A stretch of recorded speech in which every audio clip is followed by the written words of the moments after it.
Hey everybody, we're going to do some coasters, and these are the molds that I got on Amazon, and they have a little lip to them. So you got to make sure when you're getting ready to use them that you look inside and make sure you don't have any crumbs or what have you. Just make sure to look around really well and try to get out anything that might be left over from the last time you used them, or dust or whatever. I have this laying in a Resiners tray for the curing machine, so that way I don't have to move the coasters and put them into it. This keeps them in here, they're flat.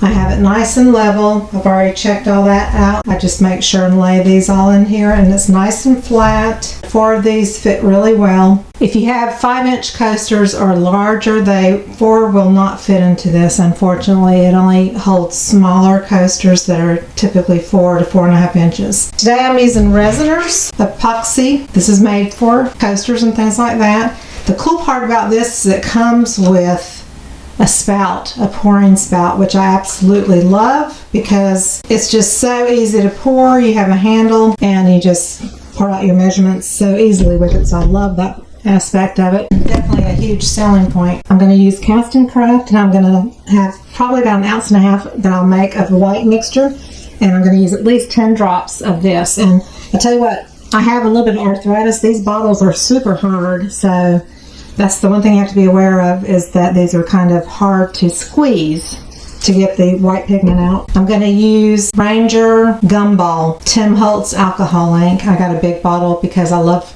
anything pink. I have a bigger bottle of that, but I'm going to try to use it sparingly because it is really kind of strong. I have mixed 9 ounces, which is more than I'll need for these 4 coasters. It's at the top of my cup here, and I'm just waiting on it to warm. I've got my timer going. It's only been 15 minutes, so I'm going to give it some more time, and then I'll show you the time and the temperature when we get to that next step. Okay, it's about 98 degrees, so it's almost there. I've put about 1.5 ounces into my little cup, and I'm going to let's do 12 drops.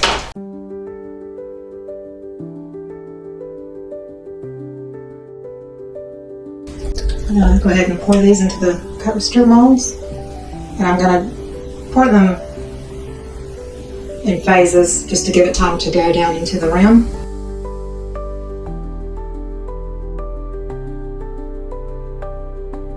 I'm going to do the alcohol ink.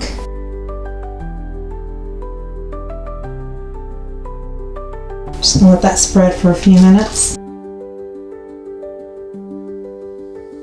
So I did 15 drops of Cast and Craft into 1.5 ounces. So basically 10 drops per ounce. And since I did 1.5 ounces, that's 15 drops. Twist it really tightly and make sure to put any extra plastic into your palm so you don't let it drag into your mold.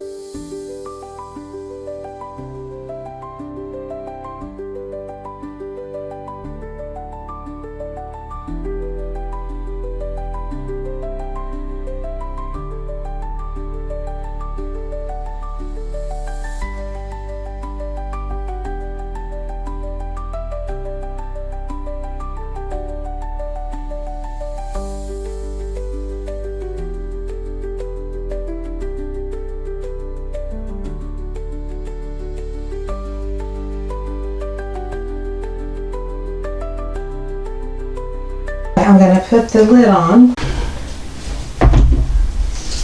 When I press the power button, it's going to start making some noise, but it'll be 2 hours, and I'm going to let them cure and see if they're available to do the next layer or if I need to add a little bit more time.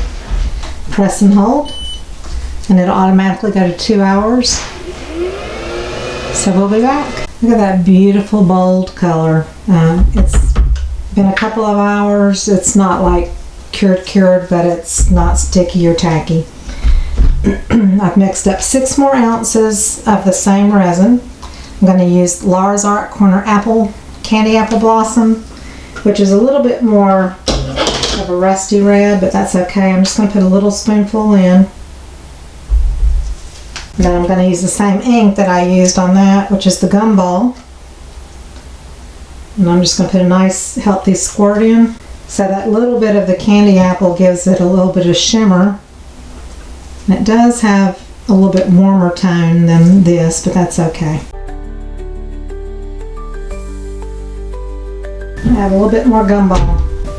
And I'm going to put just a few drops of white alcohol ink.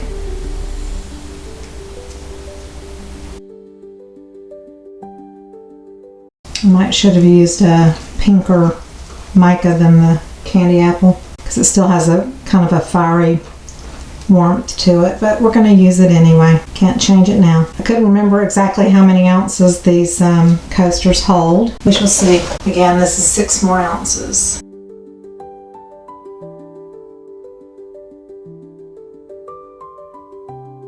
You can kind of see where it kind of mounds a little bit, and that means that it's pretty full in the mold. Okay, we're going to put it back in the curing machine, cover it up.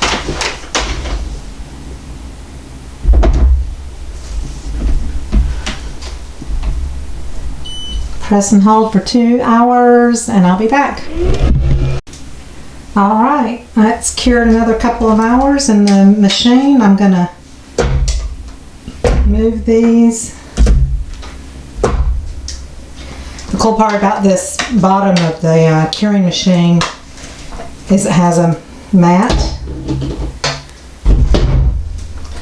and the resin just peels right off in the crevices and everywhere. It's really cool. It's a really nice mat, so you can clean it super easy.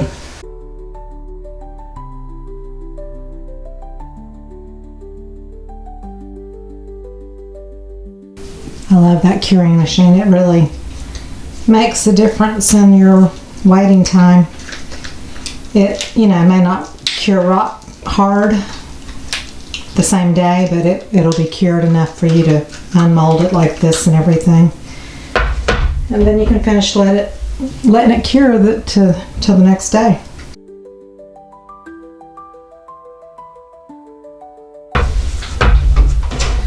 So that was 2 layers of resin, and it's cured and touchable. This was an extra piece that I had.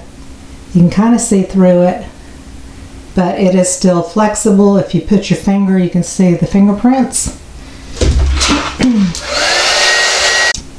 The difference in having that curing machine versus waiting for it to do it on its own makes a lot of difference. So let's see what it looks like.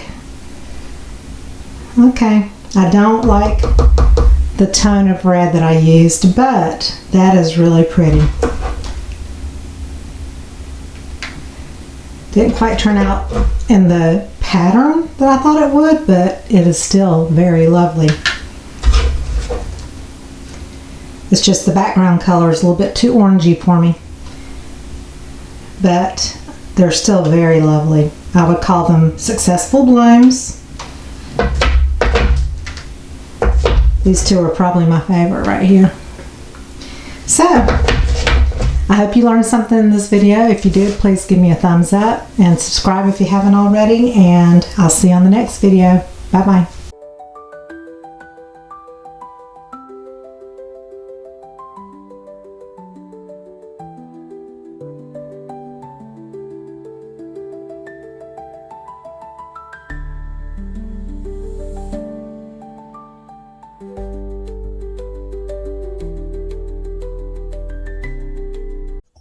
Thank you for watching, and please subscribe.